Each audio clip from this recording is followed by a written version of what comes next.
glad to be back here to do another video on MCT, or Marine Combat Training.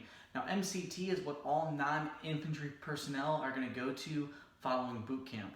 So you'll go to boot camp for 13 weeks, you'll get a 10-day boot leave where you get to go home, and then you'll come back and you'll report to MCT. Now, if you sign an infantry contract or a security forces contract, however, you're going to be going to what's called ITB, Infantry Training Battalion. But for my MCT folks, you will be going to it's a 1-month course in either Camp Pendleton, California, or Camp Lejeune, North Carolina. Both the curriculum is basically identical, so no matter where you go, you're going to get practically the same exact training. So what are you going to do at MCT? So basically you're going to do a lot of different weapon systems. You're going to be doing different qualifications with your M16. You're basically building off of what you learned at boot camp. Those were the very basics. MCT is still extremely basic as well, but it's just building off of what you've already learned. So for the M16, you're going to do some different day courses than what you got to do at boot camp. You're going to be able to fire unknown distance ranges, and that's to get you used to kind of estimating the range of targets. You're also going to do some nighttime firing with some night vision goggles on, or NVGs. That was pretty fun. You're going to do a couple different ranges like that. On top of utilizing the M16, you're also going to use a couple of different weapon systems, such as the 240 Bravo, which is a belt-fed machine gun. You're also going to be able to use the 203 grenade launcher. Now, unfortunately, you don't get to use the cool live rounds with the M203 grenade launcher. You're going to use like simulated rounds. Basically, you're shooting like smoke, which is kind of lame, but it just gives you the basics on how to handle the weapon system. You're also going to learn weapons assembly and disassembly with the 240 Bravo and the 203. That's just something you have to be tested out on. It's not really a big deal. They'll go over it plenty of times. I'm just looking at my sheet so I stay on topic. All right. You're going to continue to do land navigation both daytime and nighttime. Towards the end of MCT, I remember we did a nighttime with night vision goggles on once again, and we did like a land navigation course again. It wasn't really a huge deal. It was just to get you orientated to the equipment that you haven't used yet. You're also going to go on multiple field training exercises. Basically what they're going to do is they're going to throw simulated incidents at you, and you are going to have to react in the way that you were trained to. Both daytime and nighttime. That is actually it was kind of a lot of fun. Probably the most fun that you're really going to have at MCT. So try to enjoy it if you can. There's only a few hikes at MCT. So unlike boot camp where it kind of felt like you were hiking all the time, there's only like 3 main hikes that are required of you at MCT. Now you're also going to be hiking to and from ranges, but those do not count towards the hikes that are like graduation requirements, if that makes sense. One of the biggest things that I took away from MCT was the importance of buddy rushing, or they relayed the importance of buddy team rushes. You're going to do those a lot. If you don't know what those are, it's basically like leapfrog. These guys move forward, then you move forward, then you move forward, so on and so forth. Just like any other range, you're going to learn these techniques with blank rounds first before you use live rounds.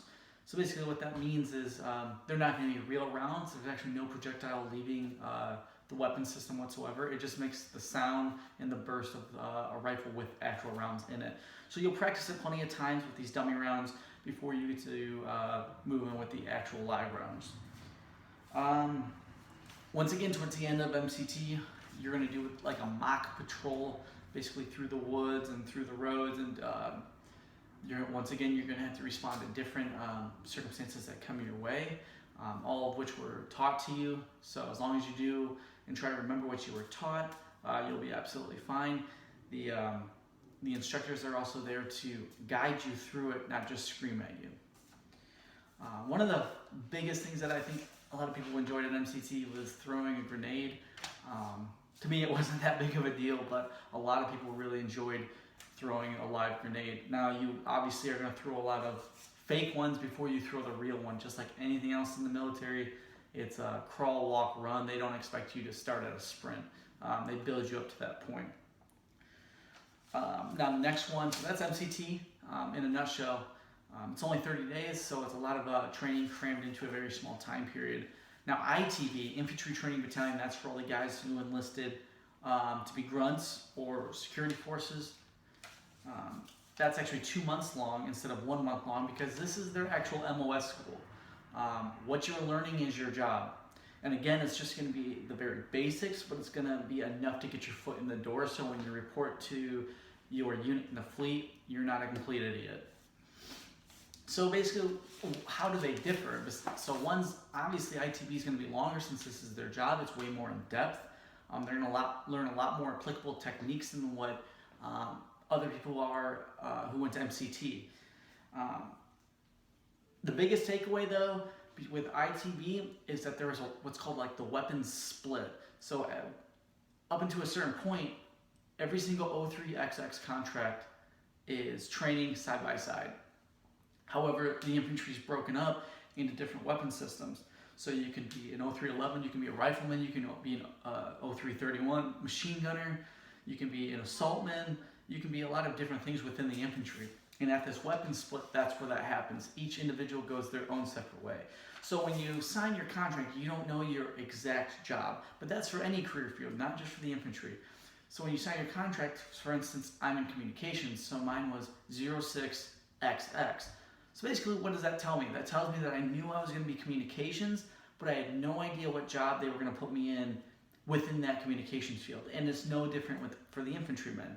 They get told like, hey, you're an 03XX, basically stating you're guaranteed your infantry contract. However, you're not going to really know what your job is until, for infantrymen, during the weapons split. That's where they're going to get told their MOS. For others that go to MCT, you're pretty much told right away once you get there, like, hey, here's what your MOS is going to be once you report in. At least that was the case for me. If you have any direct questions about MCT that I may or may not have hit, let me know. Post your comments below. I'll be sure to get back to you. If I can't briefly explain it, I'll make a separate video addressing the question if it's more in depth. Anyway, thanks for watching, guys. Again, if you have any questions, please post down below, and I'll get to them when I can. And stay tuned.